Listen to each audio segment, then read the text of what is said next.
నాగార్జున సాగర్ నియోజకవర్గంలోని గుర్రంపోడు మండల కేంద్రంలో ఆర్ఎండ్బి ఆధ్వర్యంలో నిర్వహించినటువంటి హెచ్ఏఎం ప్రాజెక్టులో 4 లైన్ల రోడ్ల ఇరువైపులా అండర్ గ్రౌండ్ డ్రైనేజీలు, నూతన బస్టాండ్, మండల కేంద్రం సుందరీకరణ, సులభ్ కాంప్లెక్స్ మరియు ఆర్ఎండ్బి గెస్ట్ హౌస్ చుట్టూ ప్రహరీగూడ మండల కేంద్రంలో సర్కిల్ ఏర్పాటుపై సమీక్షించిన స్థానిక శాసనసభ్యులు కుందూరు జైవీర్ రెడ్డి కార్యక్రమంలో ఆర్ఎండ్బి శాఖ అధికారులు, స్థానిక ఎంఆర్ఓ, మండల పార్టీ అధ్యక్షుడు శ్రీనివాస్ యాదవ్, స్థానిక సర్పంచ్ జాల యాదయ్య, జిల్లా డీసీసీ ప్రధాన కార్యదర్శి కంచర్ల వెంకటేశ్వర రెడ్డి, రంగినేని నరసింహారావు, రాధాకృష్ణ పంతులు, మాజీ జెడ్పీటీసీ గాలి రవికుమార్, జాలా సత్తయ్య, ఎస్పీసీఎల్ అధ్యక్షులు మేడి వెంకన్న, ఎస్టీసీఎల్ అధ్యక్షుడు గణేష్, సూదిని జగదీష్ రెడ్డి, కప్ప రాములు, తగుల సర్వయ్య, కప్ప అమరేంద్ర, గ్రామ సర్పంచులు, కాంగ్రెస్ పార్టీ యువజన నాయకులు, మండల ప్రజాప్రతినిధులు, మండల నాయకులు పాల్గొన్నారు.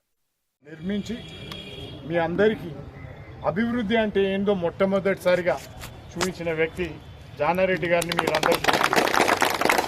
కానీ అంత పెద్ద ఎత్తున రోడ్లు వేసినప్పుడు వాటిని సకాలంలో రెన్యువల్స్ కానీ మెయింటెనెన్స్ కానీ చేయలేక వాటిని నిర్లక్ష్యం చేసి ఇప్పుడు అవన్నీ గుంతలు పడి ఇప్పుడు కూడా ఎంతోమంది సర్పంచులు, ఎంతోమంది గ్రామస్తులు, ముఖ్యంగా మా భాస్కర్ రెడ్డి గారు లాంటి వాళ్ళు పాపం ఆయన సొంత పనికి కూడా ఎన్నడూ రాడు, కానీ వారి ఊరి పనుల కోసం ఆ రోడ్ల కోసం తిరిగి ఆయన అలసిపోయిన విషయాన్ని మేమందరం గమనిస్తున్నాం. కానీ ప్రస్తుతం రాష్ట్రం ఉన్న ఆర్థిక పరిస్థితిని మళ్ళా మన నియోజకవర్గం మొత్తం కూడా పనిలో ఏకదాటిన మొదలు పెట్టాలన్న తపనతో ఎన్ని రోజులు దాని ప్రణాళికలు సిద్ధం చేయడం జరిగింది. ఇప్పుడు ఆర్ఎండ్బి డిపార్ట్మెంట్ తరపు నుంచి కొన్ని రోడ్లు అత్యధికంగా కూడా ఇప్పుడు ఏదైతే హ్యామ్ రోడ్స్ ఉన్నాయో గుర్రంపోడు మండలానికే అత్యధికంగా నిధులు కేటాయించడం జరిగింది. మిగిలిన ఆర్ఎండ్బి రోడ్స్తో పాటు పిఆర్ రోడ్స్ కూడా వాటి ద్వారా కూడా గ్రామాలకి రోడ్ల అభివృద్ధి పనులు మొదలవుతున్నాయి. ఇంకా మిగిలిన రోడ్లు ఏమైనా కొన్ని గ్రామాలకు మిగిలినాయో వాటన్నిటికి కూడా అతి త్వరలో నిధులు విడుదల చేసి ఆ రోడ్లు కూడా ముగిస్తామని చెప్తున్నాం. ఏ విధంగానైతే ఎన్నికల్లో హామీ ఇచ్చినామో ప్రతి ఒక్క హామీకి కూడా కట్టుబడి ఉన్నాము. దానికి తగ్గట్టుగానే అహర్నిశలు కృషి చేస్తున్నాము. ఎవరన్నా ఇక్కడ బాధపడుతున్నా కానీ ఆవేదన చెందుతున్నా కానీ అవతల పార్టీ నాయకులు కానీ గ్రామస్తులకు కానీ ఈ వేదిక ద్వారా నేను వారందరికీ తెలియజేసేది ఏమంటే అహర్నిశలు మీకోసం మీకేవైతే బాధలు ఉన్నాయో వాటిని తీర్చేందుకోసం మేము కష్టపడుతున్నాము. ఎప్పుడన్నా ఇక్కడి నుంచి ఈడ వారానికి 4 రోజులున్నా మిగిలిన 3 రోజులు కూడా ఈ ఫైళ్లు పట్టుకునే హైదరాబాద్లో చుట్టూ ఆఫీసుల చుట్టూ తిరగడమే అవుతున్నది. దానికి అనుగుణంగానే ఇప్పుడు ఈ శాంక్షన్లు కానీ అభివృద్ధి కానీ జరుగుతుందన్న విషయం మీరందరూ గమనించాలి.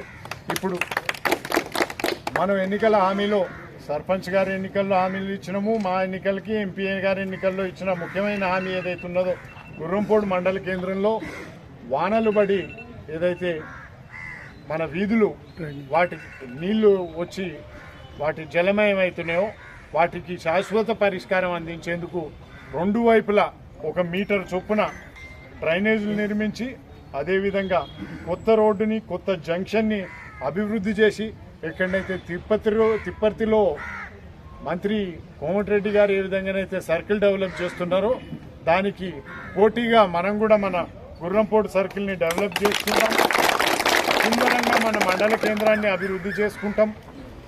డివైడర్ను కూడా ఇక్కడి నుంచి 1.5 కిలోమీటర్ల పొడవు డివైడర్ కూడా ప్రపోజ్ చేసినాము. దగ్గర నుంచి వచ్చేటప్పుడు పోయేటప్పుడల్లా ఈడనే ఆగిపోతున్నాను.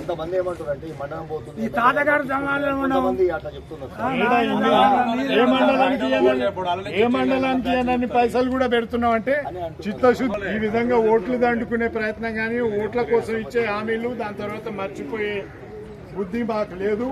చిత్తశుద్ధితో పనిచేస్తాం. నిజంగా గుర్రంపోడు మండలాన్ని మంచి అభివృద్ధి పదంలో నడిపిస్తామని మీ అందరికీ సభాముఖంగా తెలియజేస్తుంది. రిటైర్మెంట్ ఫంక్షన్ సార్ మంత్రి ఫస్ట్ గుర్రంపూల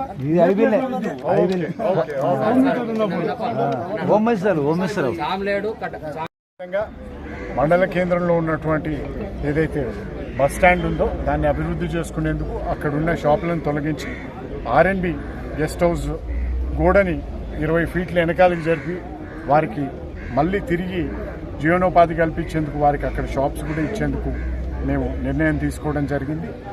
ఇక ఆర్ఎండ్బి గెస్ట్ హౌస్ ప్రహరీ కూడా శిథిలావస్థలో ఉండడం జరిగింది.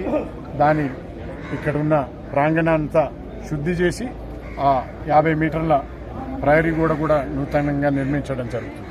ఈ విధంగా గుర్రంపూడి మండల కేంద్రాన్ని మనం అభివృద్ధి చేసుకునేందుకు సహకరిస్తున్నటువంటి అధికారులకి, ఇక్కడున్న నాయకులకి అందరికీ కూడా నా ధన్యవాదాలు తెలియజేసుకుంటూ, గుర్రంపూడి మండల కేంద్రమే కాదు, గుర్రంపూడి మండలంలో ఉన్న మిగిలిన రోడ్లన్నీ కూడా ఇప్పటికే దసరా సమయానికి అన్ని రోడ్లు కూడా పనులు ప్రారంభమవుతాయి. తిరిగి గతంలో ఏ విధంగానైతే అద్దం లాంటి రోడ్లు గుర్రంపూడి మండలంలో ఉన్నాయో తిరిగి అదే స్థితికి అతి త్వరలో తీసుకొస్తామని మీ అందరికీ